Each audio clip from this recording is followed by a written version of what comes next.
Hello, Chris. How are you doing? I am good, sir. How are you? Not bad, not bad. Quick introduction. We met 7 years ago. 7 years ago. Yeah, 7 years Seven ago. years ago, we worked together at Rangalio in Toronto, and we had a really good time. And for the sake of my 7 followers, can you please, can you please introduce yourself? What do you do now? Where do you live? What's going on with you? Sure, yeah. So we met in Toronto 7 years ago. Since then, I've been at a few companies. I'm currently at a startup called Seven Shifts, which is based out of Saskatoon. We build an app for restaurants, and it's an HR platform. So scheduling their employees, paying them, communication within the app, things like that. Basically, trying to cover that whole, from hiring to payroll and whatnot in order to make their lives easier, both the restaurant owners as well as the employees. It's So, amazing. yeah, it's a lot of I, fun. the fact that we need software for everything. It's true. It skips a lot of people. A lot of us think of software, we think of the big things, and we forget Yeah. that there's and a strong need, and there's value, and there's money in it, and there's power in it, like restaurants. And my wife like my wife runs her own daycare. There's software for that. I believe it. Very complex pictures and parents and following up on little things that they have like brought into the world. Yeah. It's very interesting. I had no idea there was so much tech behind restaurants until I joined this company. But we have years and years worth of data, and so we're giving them reports on, between 4 and 6 o'clock, you might want to bring somebody else on because your sales data suggests that's your busy period on Tuesdays, things like that, just to help them squeeze out every dollar that they can. So it's a lot of fun. Amazing. Yeah. Amazing. So aside from our previous like conversations, and we always had fun talking about things, I saw your post. The reason we're talking today is I am following up on your post. I saw your blog, which I told you I really love the name for it. Chris writes things, and it was, the story is, I told Chris before recording, it's like I really wanted to copy that idea, and then he told me that it was not originally his, and he copied it from someone else. And then I was like, okay, I'm the bottom of the barrel. I am copying copied ideas. I guess now. But then your blog was, and it was on LinkedIn, and it was around two camps. A camp, I believe, that gets too excited about LLMs, and a camp that is anti LLMs. So I'll let you, maybe in your own words, like just summarize that in like a couple of minutes. Where do you stand on it? Sure. I read a ton about AI. I mean, who doesn't in our role at this point, right? And a lot of the past few years has been trying to decipher, is this for real? Is everybody runs the gamut from this is going to solve all the world's problems and it's going to put every developer out of business because the robots are going to be able to code everything, to people saying, this is the next blockchain where it's like of minor use or some small areas, right? Or it's just a bubble and it's going to pop and there's going to be nothing but destruction left in its wake, things I like don't like that. these people. My take is that you can't you can't go to either extreme, right? Like if your name is not, I don't know, Sam Altman or Jensen Huang, you shouldn't be the rah rah cheerleader for AI because it doesn't do everything that they promise yet, at least, right? And on the other side, I read articles from prominent journalists who say things as simple as LLMs have created no value at all. And like I think that's just categorically false. Right. So for me, the point of the blog post that I wrote was, as engineering leaders, we need to be pragmatic about these things. You need to, just like any other tool out there, we need to identify what it's useful for, what it's good at, how we can leverage it to accomplish our goals. But so much of this AI craze has been lead with the tools, not with the need. And so just trying to pour a little bit of cold water on the excitement, but at the same time, not go down that like hole of despair that so many people seem to be in with AI as well. Yes, this is why I wanted to talk to you because, like, just in the spirit of, I don't know if you listen to Mansbridge, the Bridge podcast. Peter Mansbridge from CBC. He now has his own podcast, and the spirit of his podcast is dialogue. And I was like, I disagree a little bit with that, but I want to talk to Chris because you're a smart guy, and I want to learn from you, and I want to hear from you as well. Maybe and when I talk to you about this, I wanted to tell you like I want to open this up a little bit and dig deep inside it because I am definitely on the excited camp. I am not on AGI camp yet, mostly because I don't know. I'm not smart enough to know, to be honest, right? Like, I am the same way, right? Like, good, because we're hard hats. We build things. We're not philosophers. We yeah, and from what I read, no one has a clear definition of what it actually is. For me, this is in the, free will type discussions. Great discussion. I'd rather play a game or write software or play with my child or something than do free will. Maybe not So one. yeah, so I'm okay with AGI. It's a good discussion to have. I may listen to it when it's done. But I am also like I have not been that excited about writing software since seriously since the 90s. And I've been writing software for a long time. And I remember when being in our industry was a privilege and a joyful experience. I remember like IBM Cairo, if I was in the building at 9 a.m. in the morning, my manager would say, "Did you spend the night here?" And did you? And I did, because that was the only reason why I would ever be in the building at 9 a.m. in the morning. And I would be spending the night there just because we were working on something so cool and so exciting, or we went out partying or whatever because we were young. But I guess my point is like there was this air of joy in the industry. And this is IBM. Like this is not like a small, there were other companies that were more fun at the same time in Egypt.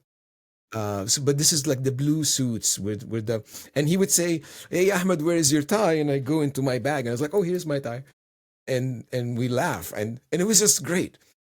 At sometime around early 2000 to mid 2000, we became IT. And the minute since we became IT, there's been this dull cloud of IT over hanging over. Like I feel sorry for you because I think you're younger than me a little bit. A little You bit. yeah, you did not catch that joy. You never caught the I don't know. early vibe days where like you saw Steve Jobs and Bill Gates as IT monsters. We remember them as the young rebels. Maybe So you just got jaded in the 2000s. Because no, I did not get jaded. It became like that. I had fun in the 2000s. But for me, it's often been like these things come in waves, right? Like, I don't know. I remember working with my first compiler, and like when I was in university, we started writing assembly code just to learn how it was done, right? And then we were introduced to compilers, and suddenly it was, oh, I don't have to write assembly code anymore. I can not worry about that boring stuff.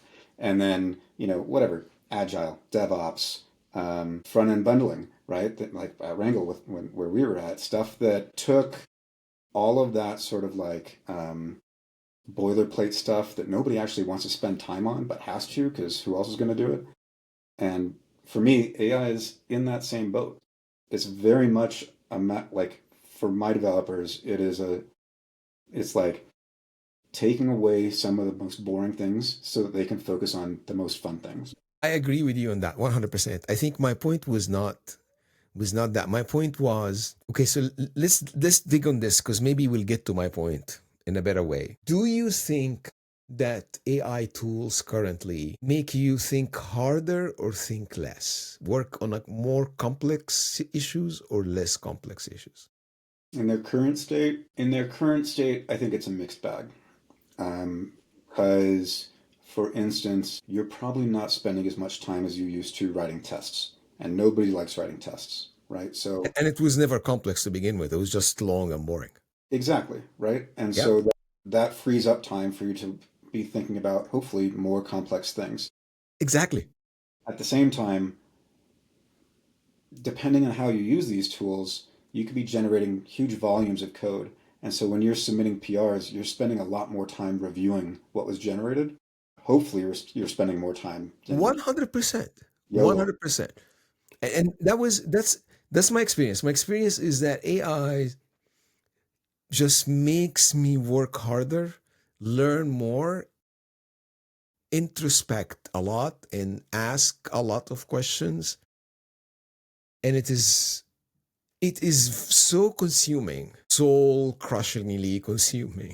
It's enjoyable, and it's exactly the same days I was consumed with writing a spreadsheet on a Commodore 64. We were kids and we were consumed. You're writing assembly. You were consumed when you were writing assembly. You were just in that zone, right?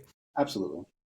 It is, I think what I don't like about when I say IT industry, I mean the thought of we have we have teams that are not affluent in computer science. They're not computer science affluent. They don't like it very much, but they're trained in computer science. And a trained person, I've introduced this concept by another blog of it, the difference between affluent and trained. And what AI does is that it takes the affluent teams and it gives them enough power to run circles around a trained team that is twice, three times their size. Hmm. And what plagued, I believe, the IT industry is that we flooded the system because it's a job and it pays more money, and then everybody wants to study it, whether they like it or not.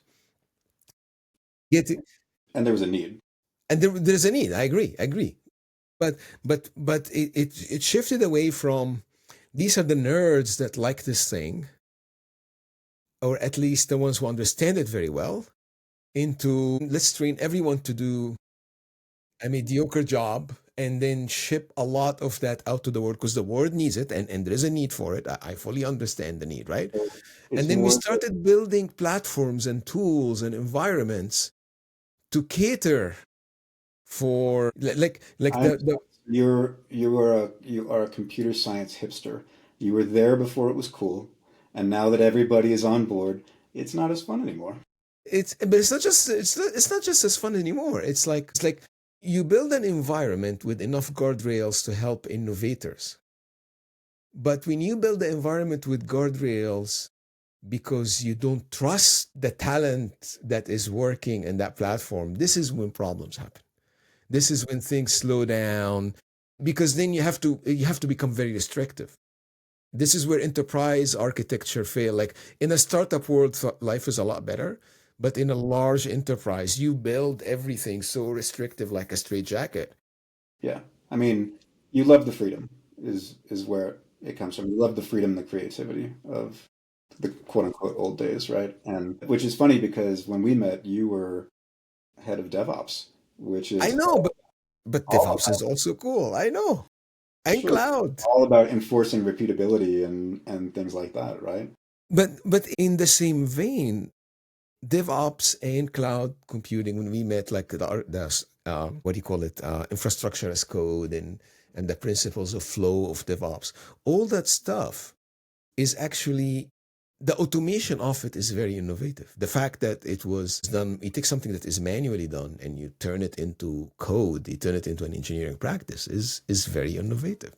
That's why you like AI, because it's the same thing. Yeah, I came to this world from this world of software development. I didn't come to it from the IT that I keep not liking. So, okay, so when it comes to LLM assisted development, I think the excitement is justified and I would rather be excited, to be honest. And I don't know, and the more I'm like I said, I'm very careful with making predictions. I'm haunted by the opening scene of Planet of the Apes. Charlton Heston. I don't know if you remember it. I do. He was in the spaceship before they go to hypersleep, and he was smoking a cigarette in the spaceship and writing a note in front of the computer, writing a note with the papers. So predicting the future can make you look really silly. So I've never tried to predict anything. I just worked very hard and I've been very early on this. But the more recently, I am more and more convinced that it is just a magnifying differentiator between those who really like the craft of writing software and understanding problems and solving them, and those who just wait to get, tell me what to do and I'll do it. Hmm. Interesting. Like that's just my feeling around. And I could be wrong, but it's super exciting. Now we go to the second part. Okay, so before we leave that, so when it comes to LLM assisted, you sort of agree with me that the excitement is probably warranted.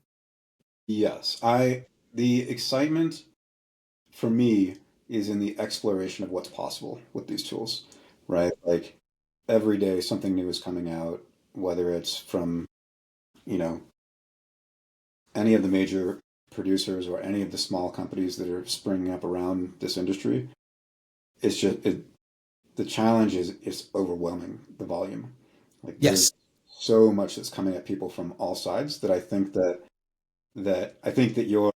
you're drawing a line of people who are excited about it versus people who aren't might be a little bit reductive because I think some people who aren't are drowning a are little just bit. overwhelmed. No, I agree with that. I agree with that. And this is why we need, like, we in at work, we had somebody from HR who like humbled me a little bit and is like, listen, it's overwhelming. The whole world is overwhelming right now for everyone. When from Trump and tariffs to you know to changing careers to AI, it's a little bit overwhelming. And sometimes I forget my privilege. Like I have the privilege of having not having extra time, but having the luxury of being able to work. Like my family is low maintenance. I live in a nice country. We live in Canada. Like not everyone has the same privilege. So you're right. I have to be careful with that. But I think it's just so exciting. The speed of change though is something else. Okay, so now we clicked on speed of change.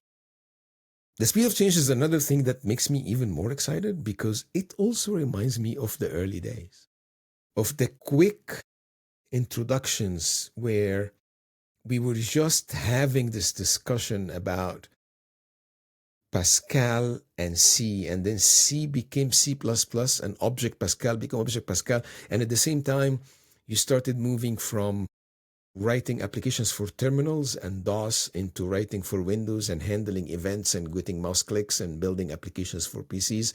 And just as that was about to adjust itself, like just as that was about to settle, you get into no, it runs in the browser and it goes into the network because the internet is now a thing. Yeah. Those I mean, and these shifts that I'm talking to you about, like since I was a teenager until like maybe my first professional job, was like 10 years. Now it's like in almost 2 years, the It's shift. It is. I think I bought my co-pilot license personally because I was not sure about work. Luckily, work gave it to me like a month later. Thank you, Tellus. Um, I bought it like in February of 2023, very early, like the best 160 Canadian dollars I spent that year. And now I look back at what it does, and I'm like, this is so stupid. I can't believe I paid money for that. yeah, we started testing Copilot out in early 2024, I want to say. We were trying to identify metrics to determine if it was increasing productivity for our developers and things like that. We were talking to them and asking anecdotally, how do you feel about it? And they're like, well, I mean, it helps autocomplete, which is great. And a few of them were using it for tests and whatnot, but that was about it. And then it wasn't until earlier this year, that we really started ratcheting up our focus on it and started looking at what do the other tools do. We still actually are a Copilot shop. Wow, like I've moved from Copilot to Cursor personally as well. And at work we use Klein and Rue, and they are VS Code plugins.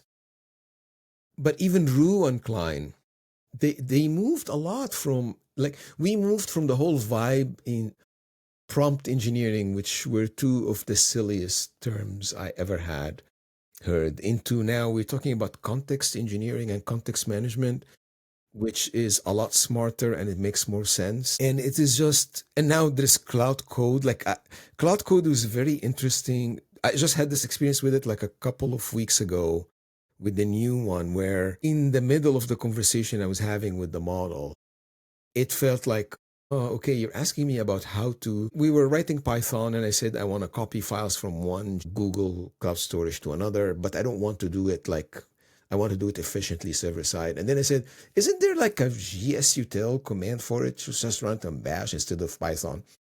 And then the reason it surprised me is that it actually said, okay, let me do a web search. So it started to use tools now, Hmm. not just use like, it knows how to, and tool calling and all that jazz, right? So we came a long way. I don't know how to work without the tools, to be honest, anymore. Wow.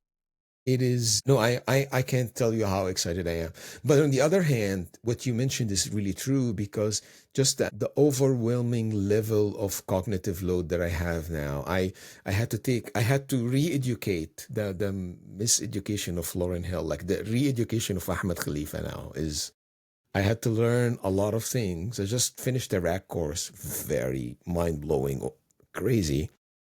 But then I wanted to instrument my agent.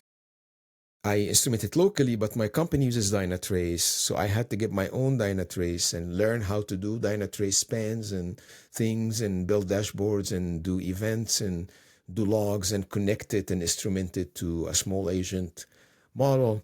You just learn so much, right? Like, now you have to, just as when I started working, the test was recursion versus for loops. And then it became binary search trees. And then it became, you need to know get Right.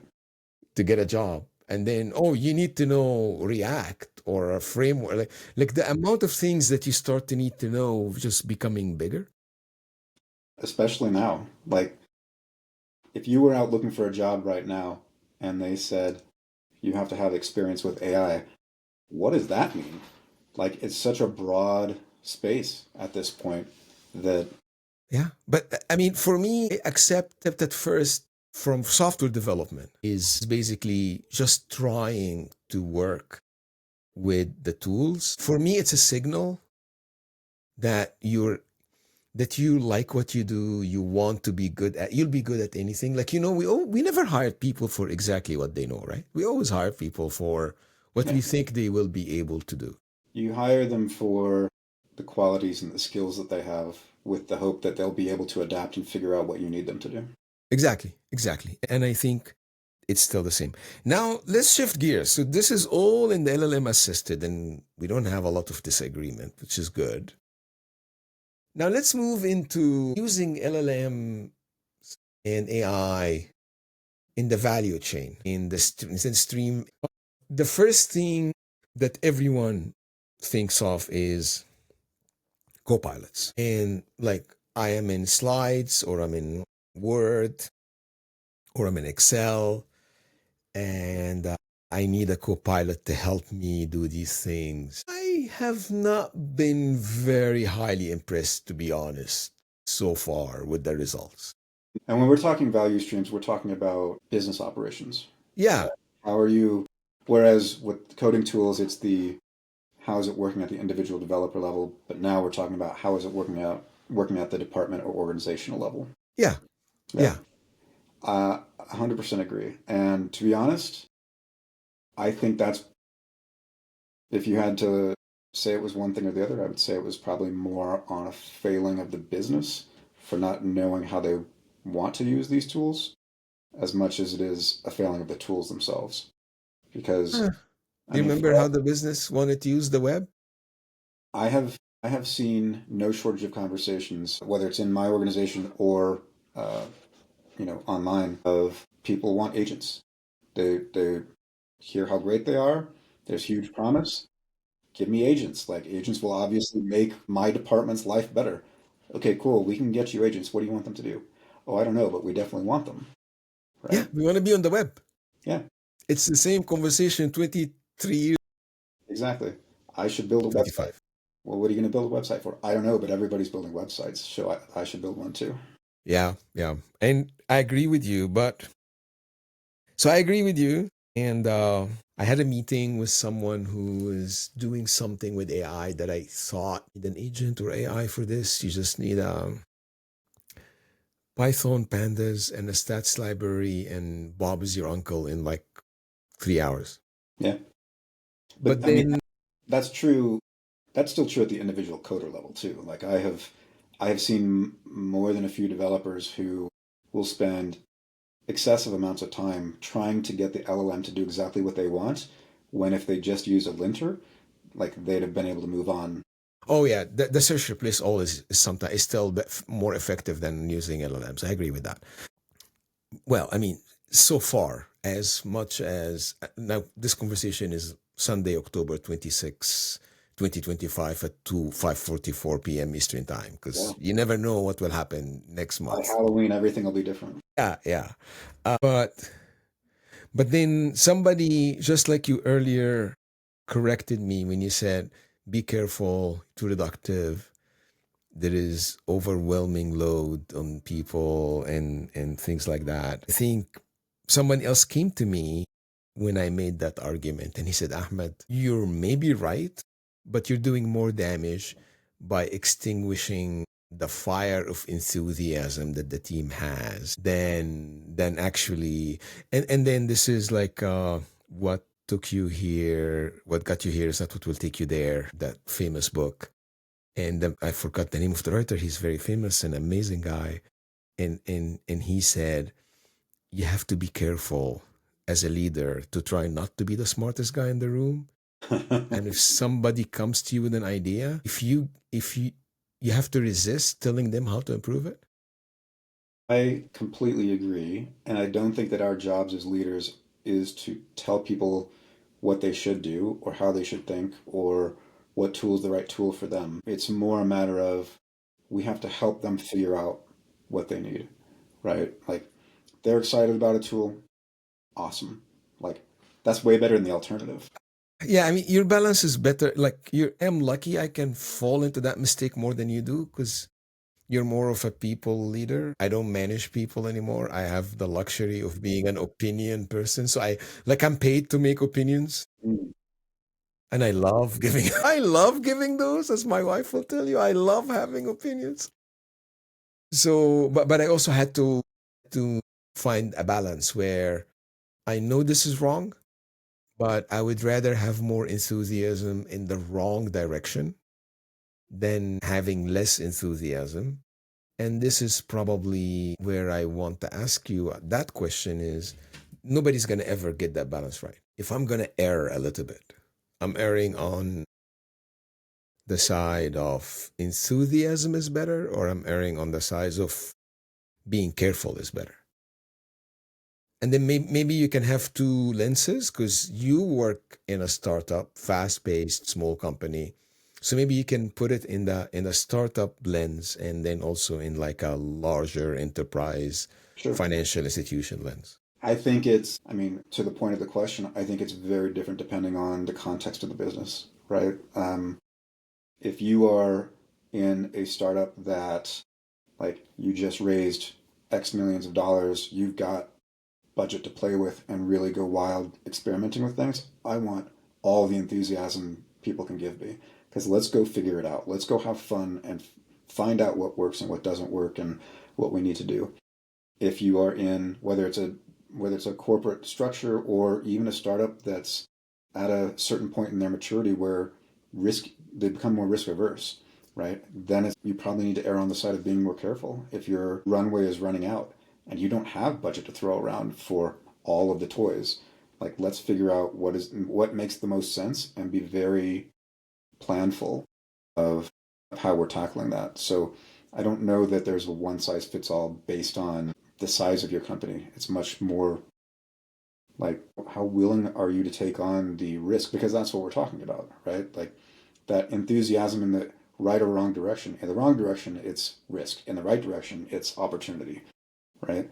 And so, because you don't know until you get there if you took the right or wrong direction, it's a balance you have to strike. I think some of the, I think maybe an enterprise that has the maturity and the stability, controversially, I think they can afford to take the risk. They can maybe, they can afford to play with the tools and pay the money and gain an advantage. And if you remember from, was it 9 years ago, 8 years ago, when everyone was talking about digital transformations and Mm-hmm. banks are IT companies with a financial branch and retailers are IT companies that has warehouses and things like that, right? Somehow that wave quieted down a lot, but it is still there. I mean, the if have you ever dealt with Wealth Simple? No, I haven't. I am not affiliated. Nobody's affiliated here. We're not doing any advertisement for anyone. But I have a bank that I have been with 30 years because that was the bank that allowed me to transfer money from Egypt when I applied for immigration and show the money to the Canadian consulate in Cairo to say, yes, I have money and I'm going to immigrate. That's how long is my relationship with that bank. And when I wanted to open an RESP for my son, they asked me for my address and my birth date. Like, it blew my mind and it took forever. It was like a 30-page document. My wife would was simple over the phone, boom, boom, boom, boom, boom, boom, boom. Everything was done and it worked. So even those large, big behemoths around, no matter how established they are, they still need to evolve. And that is finally hope for them, I think, for I us. agree. I think that actually, I think your example proves my point though, because like Wealth Simple's not small anymore, right? No, you're right. You're right. They're a large organization.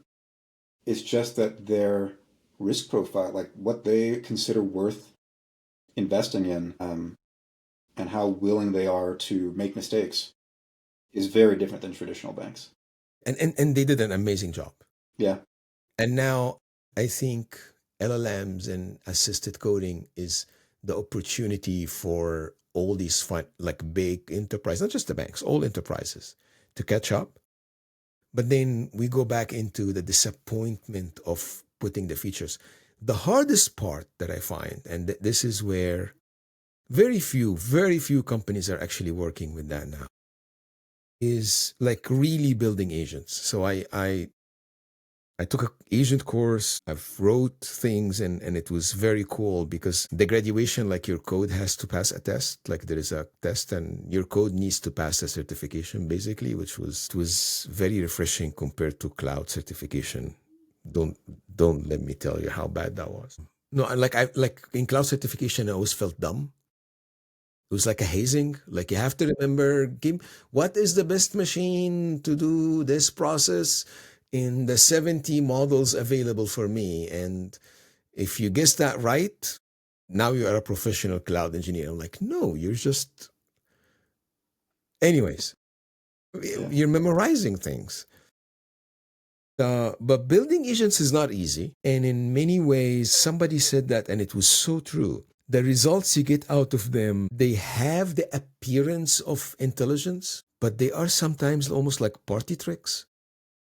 Like they fail so quick, and very few companies are implemented them, and very few, even fewer, are doing an evals. So let's say you have a rack system and you have an agent on top of it, and all your employees are asking questions and they're getting answers.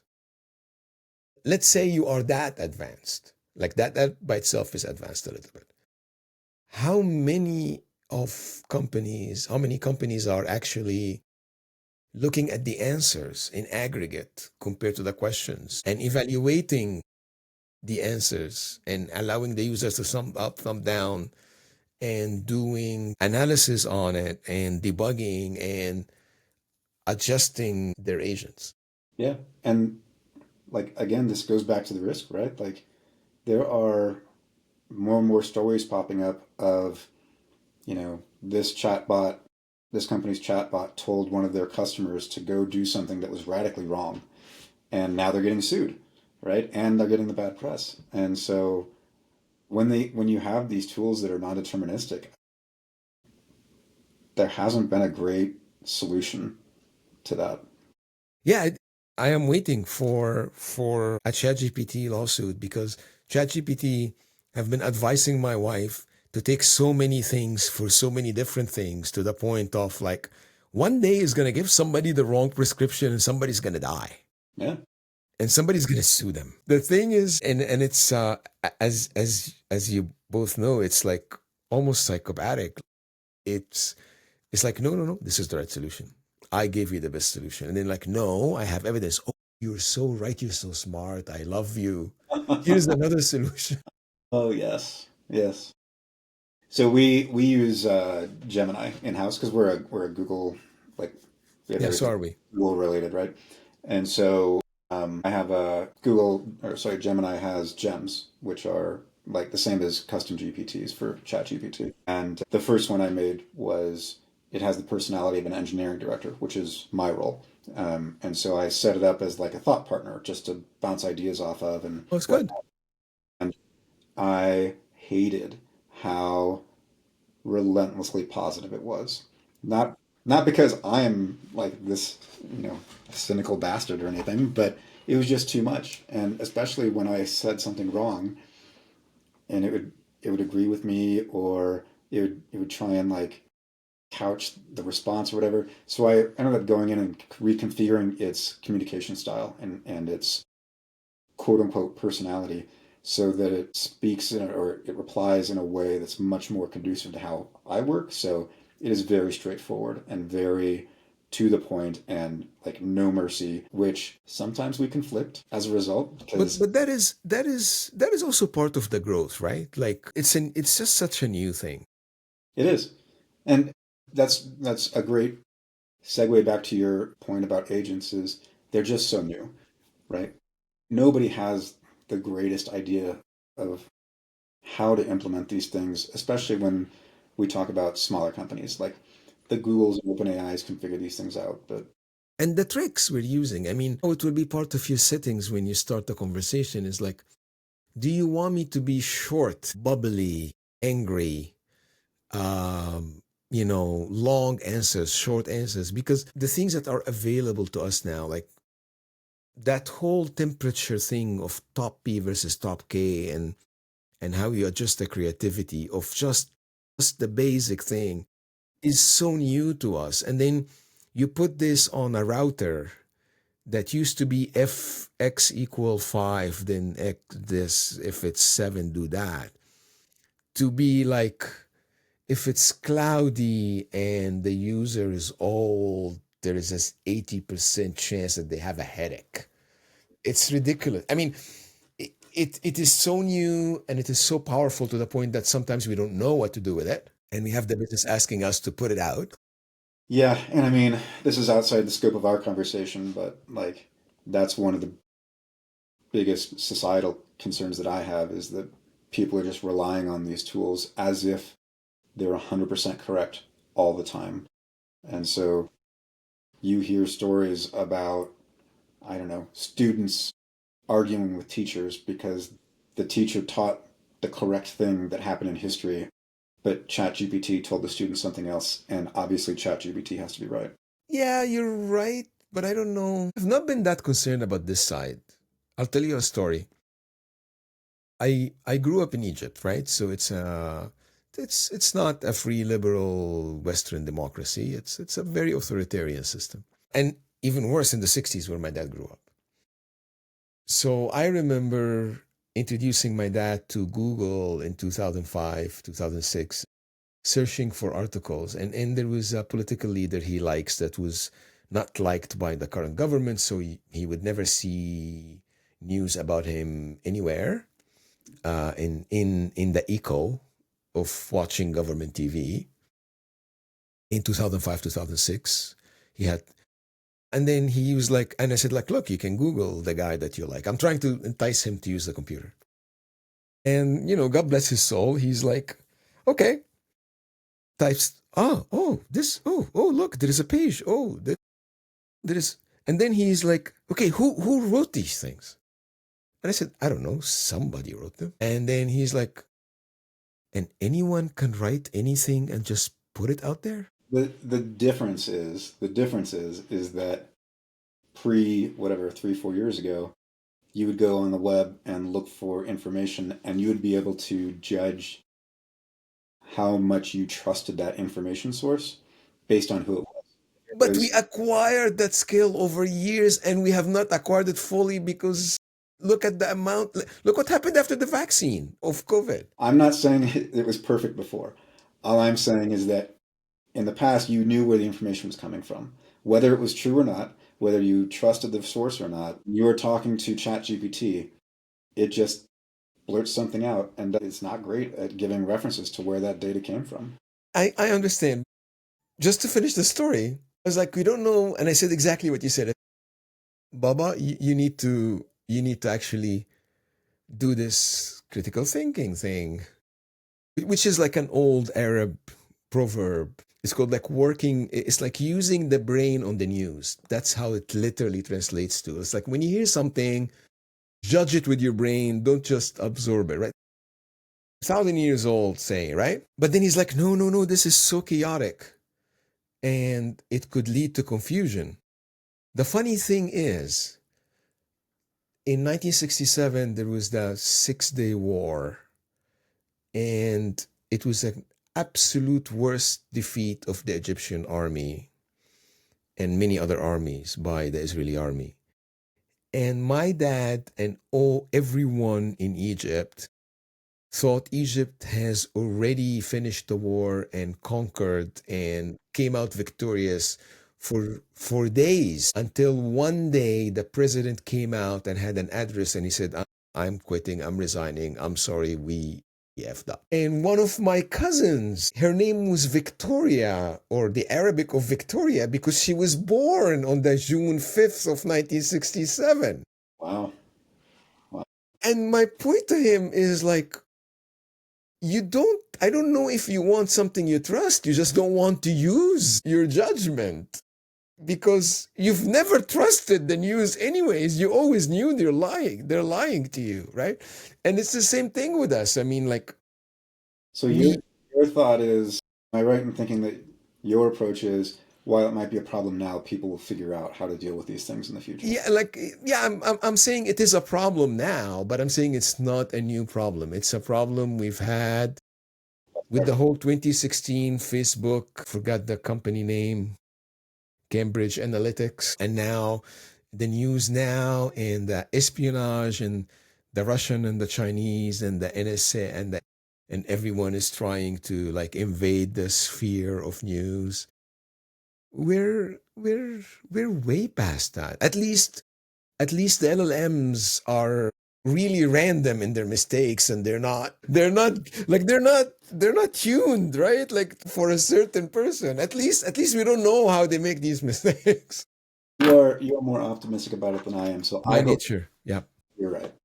No, no, no, that's perfectly fine. There is a reason why people like me exist and why people like you exist. Like need to keep you need to keep the tribe alive and safe, and then I need to go and discover North America or something. Like that's probably funny, anyways. But it's just I have the discussion also with my friends who are in the arts and stuff, and I feel like I'm so excited. I'm like the village idiot. Everybody around me is very smart and pessimistic. Let's hope I'm right. Especially in the arts. Like, I know a lot of people in that space, and they are terrified. Yes, and it is terrifying. But then again, well, it is terrifying in the arts. But what I was telling them is that us as IT professionals, and maybe this would be the last thing I'll tell you, is us as IT professionals, every time we had a technological advancement, we thrived on it, and everyone else had to face the anxiety. When we built spreadsheets, accountants had to face that anxiety. When we built word processors, secretaries and assistants and had to face that anxiety. When we build web apps and merchandise over the web, retailers have to face that anxiety, and they're closing. The anxiety is real. When we built Facebook, news organizations and media, and YouTube news and organizations and media, and faced anxiety, and they have been affected. And when we built Airbnb and Uber, hotels and taxis had anxiety, and it was affected, like they were deeply disrupted. I think LLMs is probably an AI is like the first time where us as technology professionals are in the same category of people facing the same anxiety. For the first time, we are also facing the anxiety. Yeah. So anxiety is not new. It's just we've never faced it before. No, I agree. Yeah, I think it's just that as these waves of progress happen, whether it's the Industrial Revolution all the way up to robotics and things like that, that are putting people out of work. What happened in the past was it took time, right? Yes, For 100%. years from when that technology was invented to when it was mass produced.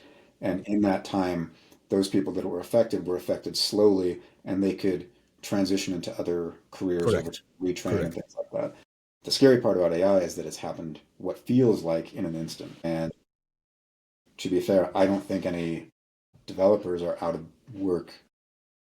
That's probably not true. There are probably developers out of work because they have CEOs that are making poor choices, but for the most part, developers are not out of work because of AI right now. That's not that can't be true for all industries. Like my wife and I, we did a 3 week trip to Ireland and Scotland earlier this year, and in the past years when we would be planning these trips out, it would take a full weekend to figure out where do we want to go, how long do we want to be there, where do we want to stay, et cetera, et cetera. And this trip, we started that same process like we normally would, and about half a day in, I just said, what if I just put this into Perplexity? And I went and I said, we're going to be I know. in Edinburgh this day and Inverness that day, and we're going to drive. And we want to make sure we see this, and this. Build me an itinerary. And it took two more prompts before we had everything we needed. And I turned to her and I said, I don't know how travel agents have jobs after this. Yeah, I 100%. And then only only a friend that I know of that builds personalized touring experiences in Madrid that will survive. Like it will become a niche, right? And society, like you said, will have to struggle with that. I agree with you. It is fascinating, but it's also scary. But back to your point, in like if we get that back into the original blog, like thank you for your thought, but I'm still excited more than So am I. I try to, like my blog post said, I try to ride the middle, but that means I'm excited. I have concerns, but I'm also excited about things. I I'm reading every day so much about everything that's new, and it's just so much fun, the possibilities. there is nothing more fun and frustrating than to learn something new and be excited about it and then have it become obsolete 2 months later, which is exactly where we are right now. That's 100% true. It is. And with the understanding that there is a human cost to that, I understand how overwhelming. And this is why maybe I focus on the excitement and the fun, because maybe this is the best way we can deal with that. Like, I don't know if we can deal with that just professionally. It would be too stressful. Like, turn the thing into a hobby, because and this is maybe why I like it, because this originated as a hobby, as you seem to have originated as well. We originated as hobbyists, so we can deal with that better. And if you treat software development as a profession, it will be very stressful in the next couple of years. So discover the hobby, I guess. That's my It's a good message. thank you, sir. Chris, Happy to. we'll end it here.